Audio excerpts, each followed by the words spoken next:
السلام عليكم ورحمة الله وبركاته. بما ان الدقيق غالي واللبن غالي والعيش نفسه بقى غالي وعيش التموين طبعا كلنا بناكله واحنا متضايقين، فانا جربت طريقة جديدة وهتوفر لنا اللبن وهتوفر لنا الدقيق.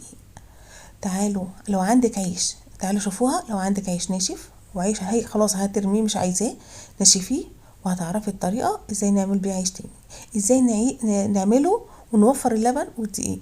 عايزة تعرفي الطريقة ادخلي قناتي وعرفي شوفي الطريقة وهتعرفي ازاي انا عملت العيش بالبقسماط. شايفين شكله عامل ازاي؟ البقسماط الناشف بالعيش الناشف اللي هترميه، بدل ما ترميه عيدي تاني. مش هما بيعملوا اعادة تدوير للزيت؟ هنعمل اعادة تدوير للعيش. تدخلي القناة وتعرفي هنعمله ازاي من مطبخ نهلة. يا رب يعجبكم.